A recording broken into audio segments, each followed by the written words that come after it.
오늘 말씀의 제목을 한번 따라해 보시겠습니까? 재앙을 만날 때, 재앙을 만날 때, 좀 오래전에 일어났던 사건인데요. 그 벨트웨이 스나이퍼라고 하는 그런 총격 사건이 있습니다. 이게 이제 미국에서 일어난 일이었는데요. 여러분, 미국에서 총기 사고가 일어나는 것은 뭐 흔한 일 아닙니까?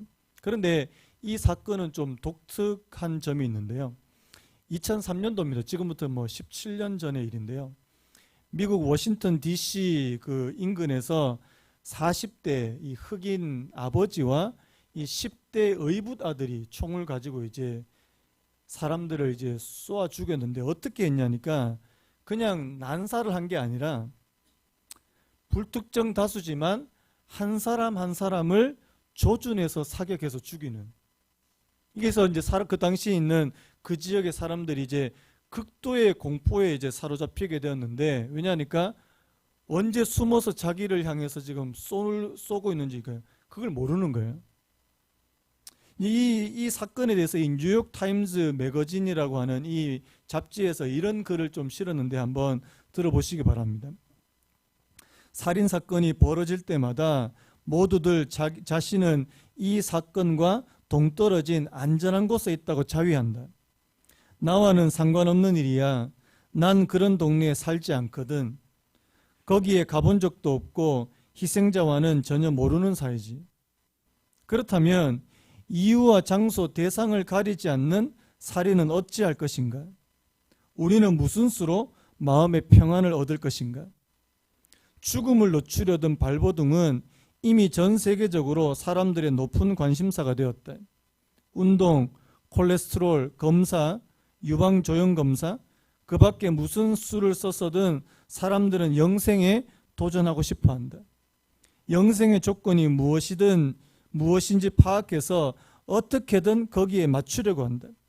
하지만 다수의 군중을 향한 난사가 아니라 대상을 설정해 정확한 한 발에 조준 사격을 가하는 이 저격수는 죽음의 실체를 살벌하리망치 선명하게 드러내 보인다. 이게 무슨 말인지 아시겠습니까? 그 다음 말씀이요. 벗어나려고 아무리 애써도 대다수 인간에게 죽음은 여전히 무자기적이다. 죽음은 한치의 어김도 없이 또박또박 닥쳐오고 있다. 이런 글을 남긴 겁니다. 이게 무슨 말이에요? 사람들은 누구나 죽음에 대한 이 두려움과 공포가 있지 않습니까? 또 이런 끔찍한 일이 벌어지면 그 공포와 두려움이 가중되는데요. 그와 동시에 또 어떤 일이 벌어지냐니까 이 죽음을 굳이 자신의 문제가 아닌 것처럼 그렇게 외면해 버린다는 사실입니다. 한편으로는 이해가 돼요. 왜냐하니까 우리가 이런 일을 터질 때마다 이 충격을 고스란히 받으면 사람이 멘탈이 어떻게 될까요? 멘탈이 붕괴가 되겠죠. 그래서 이 심리학에서는 우리 안에 이 방어 기제라는 게 있답니다. 어떤 충격적인 일이 있으면 자꾸만 이것을 외면하고 회피하기 위한, 우리를 보호하기 위한 그런 방어 기제가 작동한다고 그렇게 말하는데요. 그래서 이런 충격적인 일을 보고도 그냥 무덤덤하게 넘겨버리는. 여러분, 우리 요즘에는 미국에서 그런 총격 사건이 있었다. 그리고 사람들이 많이 죽었다. 처음에는 와, 그랬다가도 얼마 지나지 않고서는 그냥 무덤덤해 버려지는 게 이게 사실이잖아요. 그런데 여기서 이 글에서 지금 한 가지 중요한 사실이 뭐냐니까 우리가 그렇게 무덤덤해져 버리면 놓치는 중요한 것을 놓칠 수 있다는 사실이에요. 그게 뭡니까? 바로 죽음이라는 실체, 죽음이라는 사실에 대해서 우리가 진지하게 생각하지 않더라는 사실입니다. 여러분, 우리가 최근에 죽음에 대해서 생각해 본 적이 있습니까? 저는 사춘기 때 이후로 죽음에 대해서 별로 생각을 안 한 것 같아요. 살기 바쁘고 먹고 살기 바쁘고 지금 일하기 바쁜데 죽음에 대해서는 별로 생각하지 그런 생각할 시간이 없다는 사실입니다. 제가 이번에 코로나 사태를 겪으면서 이 신천지에 대해서 좀 여러 가지 사실을 좀 알게 됐는데요. 그 중에 하나가 뭐냐니까 이 사람들이 이 신천지 교리 가운데 육체 영생 교리에 너무나도 쉽게 넘어간다는 사실에 제가 충격을 좀 받았습니다. 여러분, 육체 영생 교리가 뭐냐니까요. 그들이 말하는 14만 4천 명 안에 들어가게 되면 자신의 육체 안에 이 순교자의 영이 들어온대요. 이게 뭐 저는 성경에서 이런 걸로 찾아볼 수도 없는데, 자기 육체 안에 순교자의 영이 들어와서 영생불사, 죽지도 않고 질병에 걸리지도 않고 영생하게 된다. 이게 이제 그들의 교리입니다. 그래서 자기들이 믿고 따르는 그 교주도 절대 죽지 않는다. 요즘에 이제 이분이 이제 많이 늙어가잖아요. 그러니까 이제 이분들이 말을 살짝 바꾸는 게, 혹시 너무 힘드니까 하나님께서 데려가실 수도 있다, 뭐 이런 식으로 지금 바꾼다 그러던데요. 여러분, 왜 사람들이 이런 말도 안 되는 그런 육체 영생 교리라고 하는 그런 곳에 쉽게 넘어갈까? 제가 무슨 생각이 든 줄 아십니까? 사람들이 죽음에 대해서 별로 생각하고 싶지 않고요. 또 죽는 것 자체에 대해서 두려운 마음이 또 많으니까, 이 두려움과 공포심을 이용해서 이런 말도 안 되는 그런 교리를 만들어내고 거기에 쉽게 또 현혹되는 게 아닌가, 그런 생각이 드는 거예요. 여러분, 성경은요 그렇게 말하지 않잖아요. 여러분, 한 번 죽는 것은 사람에게 정해진 것이요. 한번 따라해볼까요? 한 번 죽는 것은 사람에게 정해진 것이요. 그 후에는 뭐가 있다고요? 심판이 있을 것이다. 이게 성경 말씀입니다. 모든 사람들은 죽음을 직면해야 된다. 모든 사람들은 죽음이라는 것을 통과해야 된다. 이걸 그렇게 말씀하고 있는데요. 그래서 여러분, 오늘 저와 여러분들이 때로는 우리 앞에 큰 재난과 같은 그런 일들이 찾아올 때가 있고요. 재앙과 같은 그런 일들이 있을 때 하나님께서 저희들에게 뭘 생각하라? 죽음을 생각해라. 죽음을 기억해라. 여러분, 전도서 7장 2절에 이런 말씀이 있습니다. 초상집에 가는 것이 잔치집에 가는 것보다 나으니 모든 사람의 끝이 이와 같이 됨이라. 산자는 이것을 그의 마음에 둘지어다. 여러분, 결혼식장 가는 게 기분이 좋습니까? 초상집에 가는 게 기분이 좋습니까? 당연히 결혼식장 가서 이렇게 축하하고 기뻐하는 이게 훨씬 더 기분이 좋죠. 그런데 왜 성경에서는 초상집에 가는 것이 잔치집에 가는 것보다 낫다고 그렇게 말씀할까요? 여러분, 초상집에 가서 우리가 배울 게 있다는 사실이에요.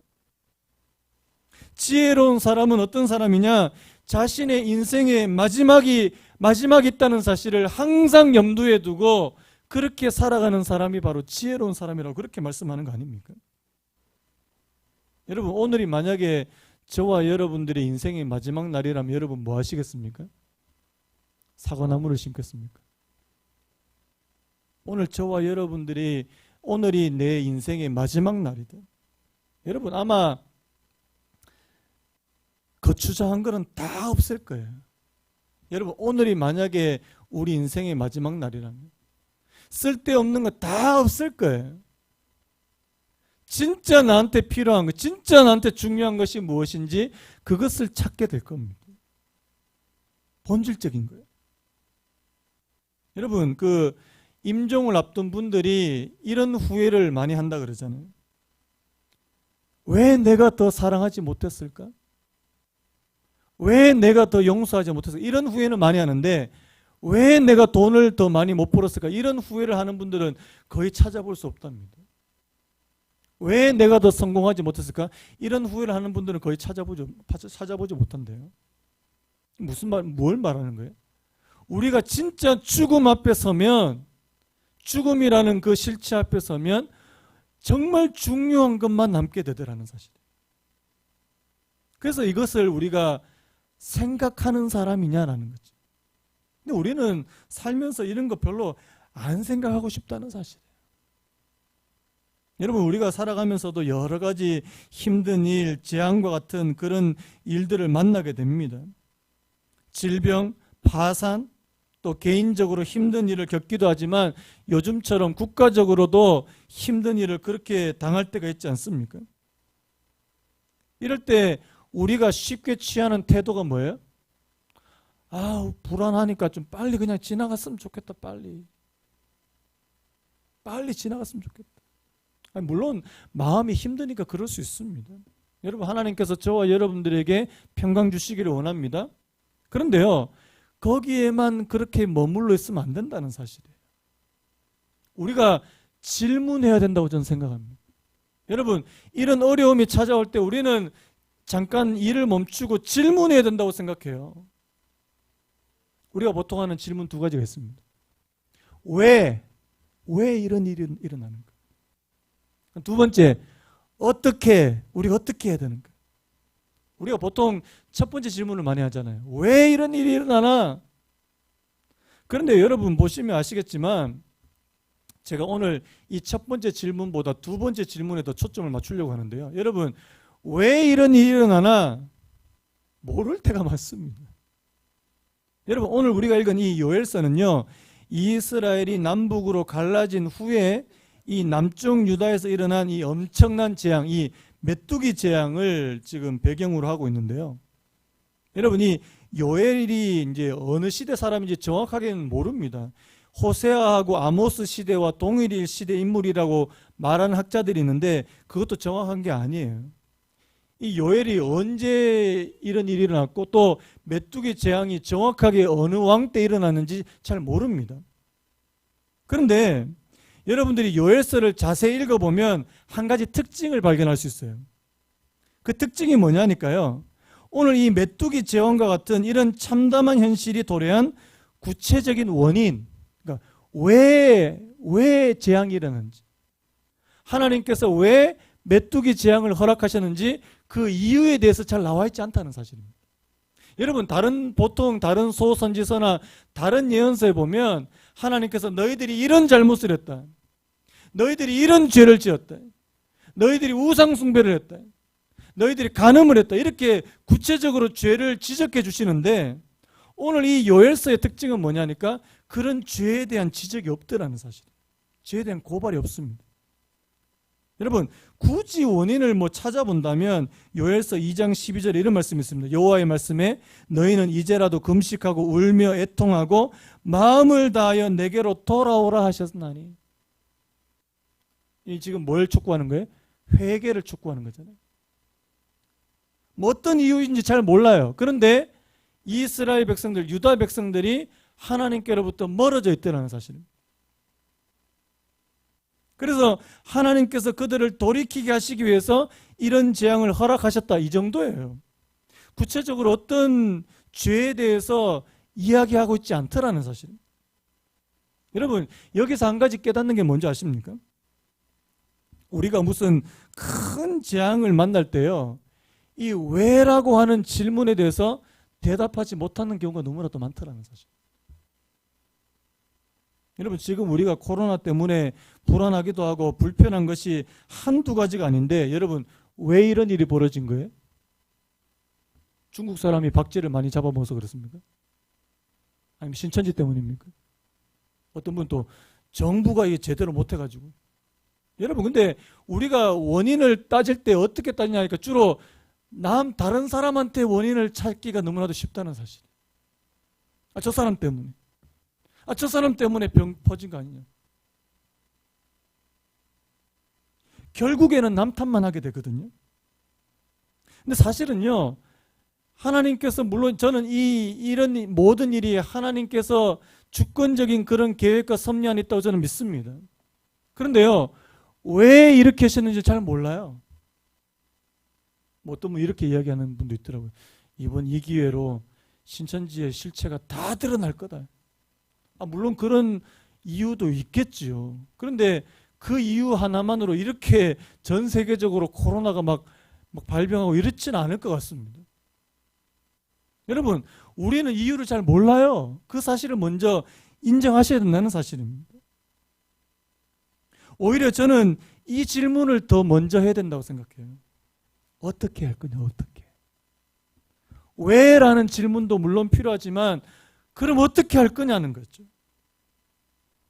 여러분, 오늘 말씀에 구체적으로 한번 들어가 보기를 원하는데요. 여러분, 오늘 무슨 일이 일어났습니까? 자, 4절에 보니까 이렇게 되어 있습니다. 우리 4절 같이 한번 읽어볼까요? 시작. 팥중이가 남긴 것을 메뚜기가 먹고 메뚜기가 남긴 것을 너치가 먹고 너치가 남긴 것을 황충이 먹었도다. 여러분 여기 나오는 이 팥중이, 메뚜기, 너치, 황충은 다 이 메뚜기의 종류를 말씀하는 거예요. 여러분 재앙이 한 번만 왔습니까? 메뚜기의 습격이 한 번만 왔냐고요? 그렇지 않더라는 거예요. 연속해서 무려 4번이나 그 땅에 찾아왔더라는 사실입니다. 여러분 이게 우연이에요? 이 우연이 아니라는 사실입니다. 여기에 분명히 하나님의 의도가 있는 그런 재앙이라는 사실을 그렇게 말씀하고 있다는 사실이에요. 근데 사실 우리는요, 이 메뚜기의 습격이 어느 정도 위력을 발휘하는지 솔직히 감이 잘 오지 않습니다. 제가 최근 기사에 이 사진을 발견, 여러분한테 사진 한번 보여주면 아마 여러분들이 깜짝 놀라실 거예요. 보여주세요. 이게 메뚜기 크기예요. 이게 지금 아프리카 그 사막 메뚜기라고 하는데요. 지금 아프리카는 70년 만에 어마어마한 메뚜기 떼의 공격을 받고 있습니다. 여러분 메뚜기가 이만해요. 근데 이 메뚜기가 숫자가 어느 정도냐니까 3,600억 마리입니다. 3,600억 마리. 이 메뚜기가 하루에 무려 150km에서 200km를 날아다닌대요. 그리고 한 번 그 지역을 스치면 그 지역에 하루에 사람이 먹을 수 있는 8,800인분의 식량을 먹어 치워버린답니다. 이제 여러분들이 조금 충격을 감이 좀 잡히시는 것 같아요. 여러분 뭐 성경에 나오는 그 메뚜기 재앙 뭐 그런데 우리가 생각하는 뭐 요만한 메뚜기 그거 말하는 거 아니에요. 그냥 지나가면 거기에 있는 모든 것을 그냥 초토화 시켜버리는.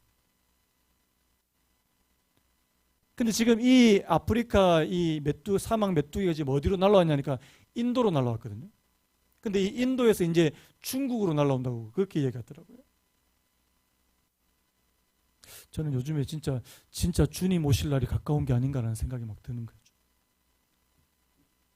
여러분, 저는 오늘 여기 성경에 나오는 이 메뚜기 재앙도 그냥 작은 그런 메뚜기 그냥 조그만 그거 말하는 거 아니에요. 오늘 보십시오. 팥중이가 남긴 것을 메뚜기가 먹고 메뚜기가 남긴 것을 너치가 먹고 너치가 남긴 것을 황충이 먹었다. 이게 뭐예요? 남은 게 없다는 겁니다. 남은 게 하나도 없다는 거예요. 또 6절 7절도 보십시오. 다른 한 민족이 내 땅에 올라왔음이로다. 그들은 강하고 수가 많으며 그 이빨은 사자 이빨 같고 그 어금니는 암사자의 어금니 같도다. 그들이 내 포도나무를 멸하며 내 무화과나무를 긁어 맑게 벗겨서 버리니 그 모든 가지가 하얗게 되었도다. 여러분 그 땅을 습격하는 이 메뚜기 재앙이 얼마나 강력한지 지금 보여주고 있는 거 아닙니까? 사자의 이빨 같더라. 암사자의 어금니 같더라. 무화과나무를 맑게 벗겨서 버리다. 이거는요 그냥 남김없이 다 쓸어버린다는 그런 의미입니다. 여러분 메뚜기 떼가 지나가면요 사람이 먹을 수 있는 양식이 완전히 없어지게 됩니다. 모든 농작물을 황폐화시켜 버립니다. 10절에도요. 밭이 황무하고 토지가 마르니 곡식이 떨어지며 새 포도주가 말랐고 기름이 다하였도다. 12절에도요. 포도나무가 시들었고 무화과나무가 말랐으며 석류나무와 대추나무와 사과나무와 밭의 모든 나무가 다 시들었으니 이러므로 사람의 즐거움이 말랐도다. 여러분 여기서 이 12절 말씀에서 우리가 주요하게 살펴볼 건 뭡니까? 이 메뚜기 재앙이요 사람에게서 포도, 무화과, 석류, 대추, 사과 같은 먹을거리만 빼앗아간 게 아닙니다. 뭘 빼앗아갔다고요? 즐거움도 빼앗아가 버렸다. 여러분 한번 생각해 보세요. 1년 힘들게 농사를 지어서 이제 결실할 때가 되었는데 갑자기 메뚜기 떼의 습격을 받아서 하루아침에 모든 걸 다 잃었다고 한번 생각해 보세요. 제가 지난주에 우리 욥기 이야기했는데 욥이 양이 7,000마리, 뭐 낙타가 3,000마리, 뭐 소가 500결이, 암나귀가 500마리 엄청난 재산인데 어떻게 해요? 하루아침에 쓸어가 버리더라. 얼마나 이 충격이 크겠습니까? 그런데요, 재앙은 우리한테 이런 경제적인 손실을 입히는 것뿐만 아니라 우리의 심리, 우리의 마음에 이 손실을 크게 입히더라는 사실이에요. 이번에도 저는 코로나 때문에 가장 타격받는 분들은 이 자영업자 아닌가 생각이 돼요. 식당 하시는 분들, 뭐 미장원 하시는 분들, 학원 하시는 분들. 어떤 분 이야기 들으니까 지금 매출의 90%가 날아갔대요. 막 무너지는 거 아닙니까? 사람의 즐거움이 말랐도다. 여러분, 그러면요, 우리 아까 했던 질문 어떻게 해야 돼요? 어떻게 해야 돼요? 여러분, 국가적인 그런 재난과 재앙 가운데, 그리고 그뿐만 아니고요, 오늘 저와 여러분들의 개인적인 재난과 고난과 재앙 가운데 어떻게 해야 됩니까? 오늘 말씀을 통해서 세 가지 사실을 우리가 좀 유념해 볼 필요가 있는데요. 제가 세 가지 동사를 가지고 오늘 말씀을 나누려고 합니다. 첫 번째 한번 따라해 볼까요? 기억하라. 다시 한번요. 기억하라. 두 번째, 애통하라. 애통하라. 세 번째, 회복하라. 자, 우리 2절, 3절 같이 한번 읽겠습니다. 2절, 3절 시작. 늙은 자들아, 너희는 이것을 들을지어다. 땅의 모든 주민들아, 너희는 귀를 기울일지어다. 너희 날에나 너희 조상들의 날에 이런 일이 있었느냐? 너희는 이 일을 너희 자녀에게 말하고 너희 자녀는 자기 자녀에게 말하고 그 자녀는 후세에게 말할 것이니라. 여기서 늙은이들을 언급한 이유는 뭘까요? 늙은 자들아, 이런 일을 너희 조상의 날에 이런 일이 있었느냐? 이 늙은 자들을 언급한 이유가 뭐예요? 이런 재앙이 전에 한 번도 없었다는 거예요. 전무후무한 재앙이다. 어른들 표현으로 해요. 내 70, 내 80평생에 이런 일을 처음이다. 그래서 듣고 귀를 기울이고 너희 자녀에게 말하라고 그렇게 말씀합니다. 근데 여러분, 여기서 듣고 말하라. 듣고 말하라. 여러분, 듣고 말하라고 하는 이유가 뭘까요? 기억하기 위함에 기억하는 거예요. 절대로 잊지 마라. 이런 끔찍한 재앙을 절대로 잊지 마라. 여러분, 우리 생각에는 이런 끔찍한 일은 빨리 잊으면 좋잖아요. 빨리 잊으면 좋잖아요. 근데 왜 잊지 말고 듣고 말하라, 듣고 말하라? 여러분, 왜 잊지 말고 기억하고 자녀에게 말하고 자녀는 자기 자녀에게 후세에게 말하라고 그렇게 명령하실까요? 제가 이 말씀을 보다가 김근주 교수님이라는 분이 있어요. 이분의 책에 이런 설명이 있더라고요. 한번 들어보실래요? 현재의 참상을 고통과 눈물 속에서도 단단히 기록하고 기억하며 가르치는 것은 삶을 부정적으로 바라보기 위한 것이 아니라 자손들의 시대에 좀 더 낫고 바르고 소망스러운 날을 만들기 위하여 같은 잘못을 반복하지 않기 위해서다. 이게 무슨 말씀인지 아시겠습니까? 여러분, 유다 백성들, 이 유태인들이 잘하는 게 뭔지 아십니까? 자기에게 있던 그 국가적인 민족적인 재앙을 절대 잊어버리지 않더라는 사실. 여러분, 그 2차 대전 때 그 홀로코스트 아시죠? 유태인들은 자기 자녀들한테 계속해서 홀로코스트를 가르친다고 하더라고요. 기억해라? 너 반드시 기억해? 왜 이런 일이 벌어졌고 우리가 이 일을 통해서 우리가 무엇을 깨달아야 되는지. 근데 우리는요, 빨리 잊어버려. 이런 큰일 한번 겪으면 막 난리를 하다가도 조금만 지나면 금방 잊어버리는.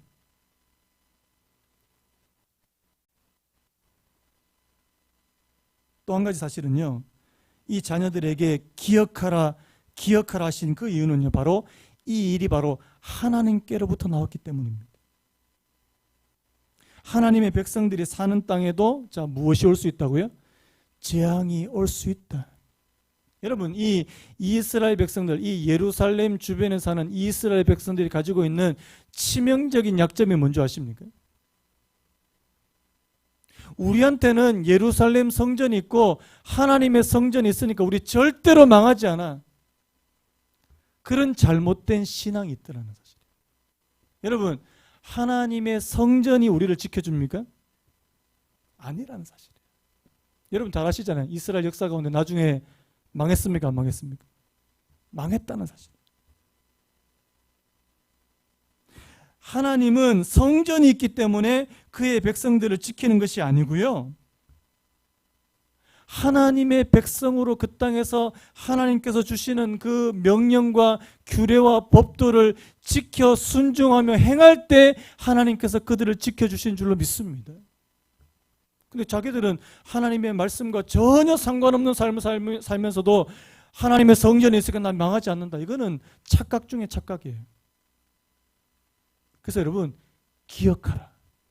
여러분, 오늘 저와 여러분들이 하나님의 말씀을 기억하게 되기를 바랍니다. 또 하나님께서 내게 허락하신 모든 일들, 그 가운데 좋은 일도 있겠지만 그 나쁜 일 가운데서 왜 내게 이런 일이 일어났고 하나님께서 이 일을 통해서 내게 말씀하시고자 하신 것이 무엇인지 기억할 수 있는 그런 저와 여러분 되시기를 예수님의 이름으로 축복합니다. 그 다음 두 번째 뭐라고요? 애통하라. 우리가 기억하라. 두 번째 애통하라. 자, 5절 말씀 보니까 취하는 자들아 너희는 깨어올지어다. 포도주를 마시는 자들아 너희는 울지어다.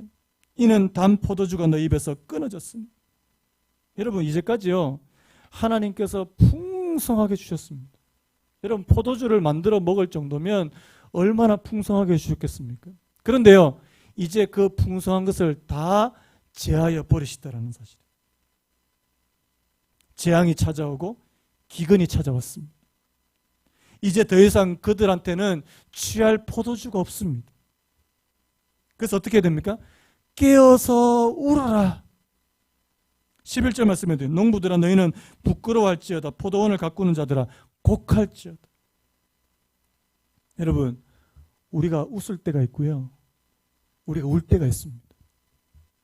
전도서에서도요, 형통할 때는 기뻐하고 공고할 때는 생각하라는 말씀이 있잖아요. 저는 여기서가 한 가지 덧붙이고 싶어요. 재앙이 올 때는 울어라. 인정하십니까?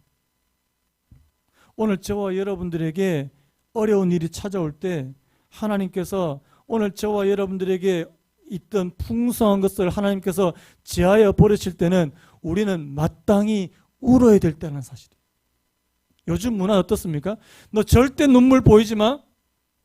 너 절대 울면 안 돼. 남자는 태어나서 딱 3번만 울어야 돼.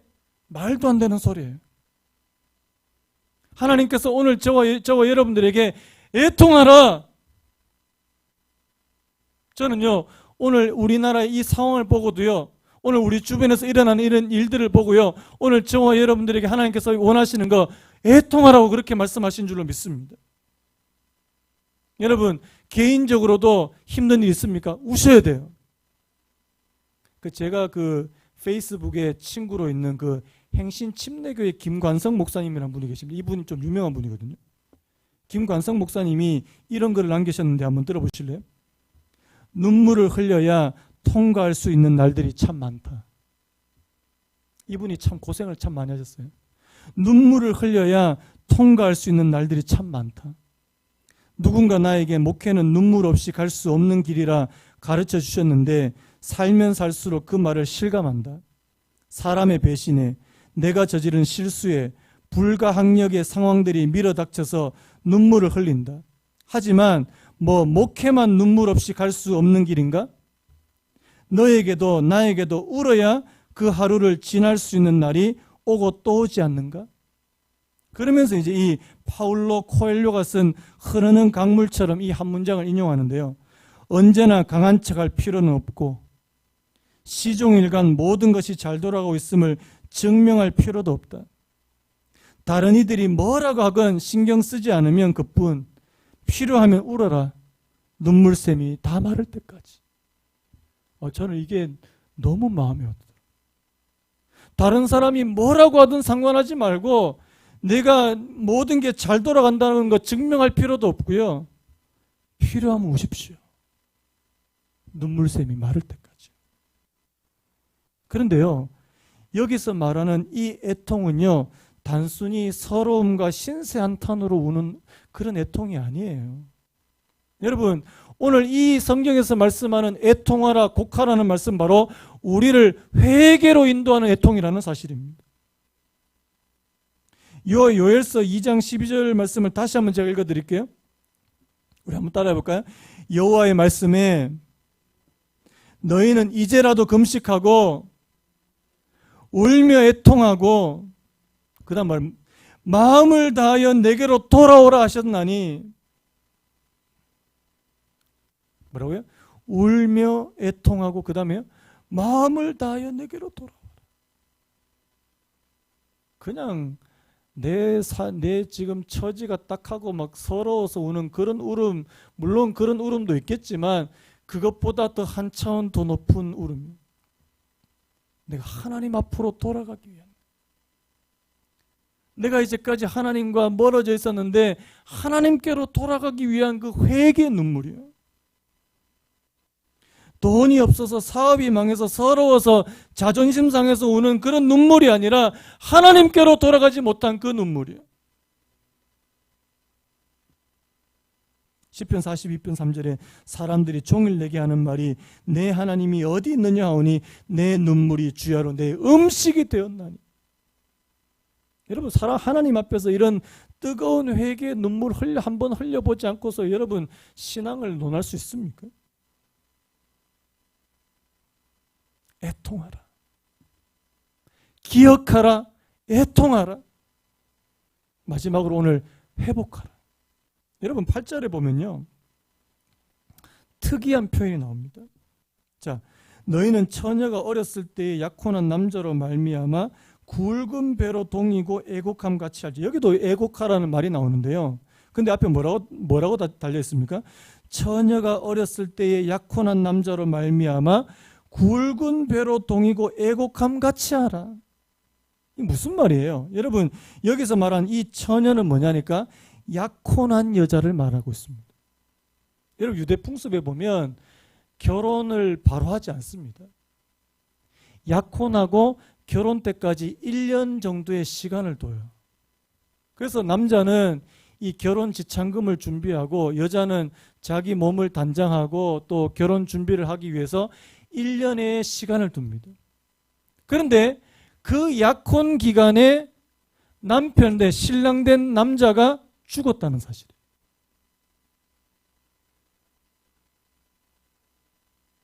여러분, 이건 뭘 말하는 거예요? 지금 오늘 이 말씀은요, 이 약혼한 여인이 남편을 잃은 그 슬픔을 이스라엘의 애통과 지금 나란히 비교하고 있다는 사실입니다.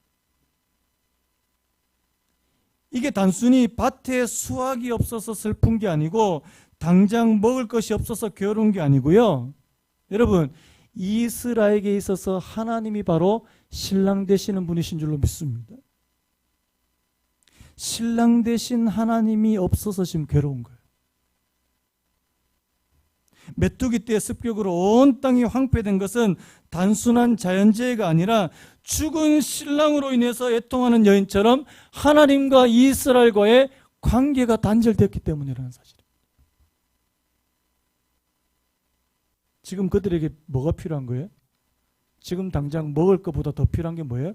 하나님과의 관계 회복이 먼저 필요하다는 사실입니다. 여러분, 오늘 저와 여러분들에게 때로운 어려움이 찾아오고 고난이 찾아오고 경제적인 어려움, 온갖 어려움이 찾아올 때 가장 먼저 저와 여러분들이 생각해야 될 것은 내가 지금 하나님과 관계가 바로 잡혀 있는가? 내가 지금 하나님과 관계가 올바른가? 아니면 멀어져 있나? 관계가 단절되어 버렸나? 반드시 생각하셔야 된다는 사실이에요. 그래서 회복해라. 그 관계를 회복해라. 근데 저는요, 오늘 본문 보면서 또 한 번 소망을 발견하게 되는데요. 여러분 6절 7절을 다시 한번 보면요, 그게 뭐라고 됐습니까? 다른 한 민족이 내 땅에 올라왔으며 7절에 돼요. 그들이 내 포도주를 멸하며 내 무화과 나무를 긁어 말갛게 벗겨버려. 여러분 여기에 뭐가 있어요? 내 땅, 내 포도나무, 내 무화과 나무. 이 누구 거란 말입니까? 누구 거란 말이에요? 하나님 거라는 거예요. 하나님께서 내 땅이다, 내 포도나무다, 내 무화과 나무다. 지금은 비록 무서운 재앙으로 이 땅을 지금 치고 계시지만 다시 싸매시고 다시 회복시켜 주시는 분도 하나님이신 줄로 믿습니다. 여러분 나중에 요엘서를 읽어보시면 얼마 가지 않아서 이 말씀이 나와요. 요엘서 2장 18절에 이런 말씀이 있습니다. 그때에 여호와께서 자기의 땅을 극진히 사랑하시어 그의 백성을 불쌍히 여기실 것이라. 얼마 가지 않았어요.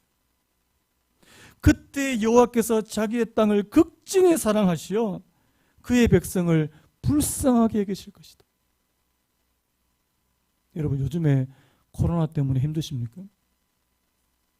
아니면 경제적으로 어려우세요? 관계가 어려우십니까?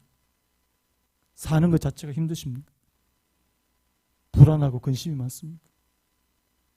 이게 내게 재앙이나 기근처럼 느껴집니까? 오늘 세 가지 기억하십시오. 내가 기억하기 원합니다. 기억하기 원합니다.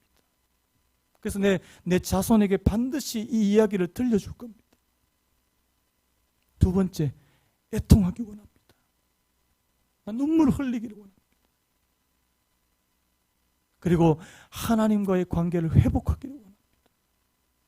오늘 저와 여러분들에게 이 은혜가 있기를 예수 그리스도의 이름으로 축복합니다. 우리 아까 불렀던 찬양 있잖아요.